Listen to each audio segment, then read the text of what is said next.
यहाँ के पार्टियां पूरे प्रस्तापित है। इनको क्या डर है समझ में नहीं आता, क्यों ऐसा करते हैं समझ में नहीं आता, क्यों उल्टा सुल्टा बात करने लगते। हमारा जो एजेंडा है उस एजेंडा पे बात करो, उस एजेंडा डिस्कस करो। देवेंद्र फडणवीस जी जो भूतपूर्व मुख्यमंत्री अब के उप मुख्यमंत्री है, नांदेड़ में पहली बार जब मैं आया था तो उन्होंने कहा था केसीआर जी आपका यहाँ क्या काम है, आपका तो काम तेलंगाना में है। मैंने कहा भैया मैं भारत के नागरिक हूं, कहीं भी जाके काम कर सकता हूं, मैं यहाँ किसान के उद्धार के लिए आया हूं। अगर मुझे नहीं चाहते हो तेलंगाना एजेंडा मक्की का मक्की 100% इंप्लीमेंट करो, मेरा काम खत्म, मैं मध्य प्रदेश चले जाऊंगा, महाराष्ट्र नहीं आऊंगा। उसका जवाब नहीं है उनसे, उसका जवाब आता ही नहीं है। उनको कहना चाहिए कि बिल्कुल हम अमल करेंगे, नहीं करते। केंद्र सरकार एक 6,000 रुपए देते हैं, वो भी कम लोगों को, कम किसानों को। हमारे पास कोई ऐसा अभेद नहीं है। पूरे किसान जितने भी है 70 लाख किसानों को हम रईत बंधु जो स्कीम है 10,000 देने वाला, छोटा बड़ा सब किसानों में देते हैं, कोई भेदभाव नहीं है उसमें। इसी प्रकार का यहां भी आना चाहिए।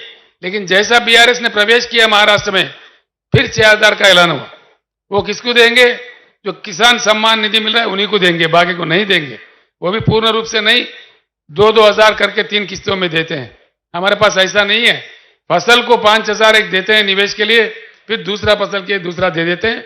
मुफ्त में पानी देते हैं, मुफ्त में बिजली देते हैं, और हर दाना उनका खरीदते हैं। खरीदते भी कैसा? सीधा उनके बैंक में जाता है। आप लोग प्रसन्न हो जाएंगे मेरे बात सुनकर। तेलंगाना में मैंने देखा है, मुख्यमंत्री बनने के बाद 2 साल किसानों का जो कष्ट है, मुश्किल है, मैंने देखा है। उसके बाद में पूरी तलाटी व्यवस्था हमने बर्खास्त कर दिया है तेलंगाना में। तलाटियों का जो काम है आप जानते हैं, हमारी भूमि उनके नाम पे लिख दे, इनका भूमि उनके नाम पे लिख दे, वहां पूरा तलाटी व्यवस्था ही बर्खास्त कर दिया कानून बना के। उनके पेट में नहीं मारा हमने, दूसरे डिपार्टमेंट में उनको नौकरी दिया, और तलाटी व्यवस्था निकाल के धरणी बोल के एक पोर्टल ला के सारे जमीन का रिकॉर्ड हमने डिजिटलाइज कर दिया।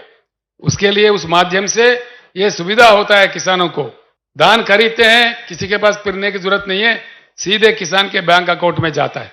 जो 5,000 हर फसल के लिए हम निवेश के लिए देते हैं, वो भी सीधा, ना दरखास्त देना है ना दफ्तर जाना है, सीधा उनके बैंक अकाउंट में जाता है, हैदराबाद से जाता है।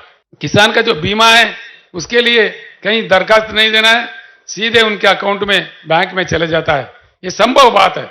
ये बात जब तेलंगाना में हो रहा है, महाराष्ट्र सरकार क्यों नहीं कर सकता? यही मेरा क्वेश्चन है, यही मेरा सवाल है। सिर्फ महाराष्ट्र ही नहीं, मध्य प्रदेश में क्यों नहीं, उत्तर प्रदेश में क्यों नहीं, पूरे अन्य भारत में क्यों नहीं? ये संभव होते हुए भी एक राज्य में, हिंदुस्तान के एक हिस्सा में हो रहा है, बाकी भारत में क्यों नहीं? इसीलिए मैं आप तमाम लोगों से, सभी लोगों से मैं प्रार्थना करूंगा, ये पूरे भारत के किसानों के जंग है, उनके प्रतिनिधि है बीआरएस पार्टी। सिर्फ महाराष्ट्र या तेलंगाना किसी एक राज्य का नहीं है।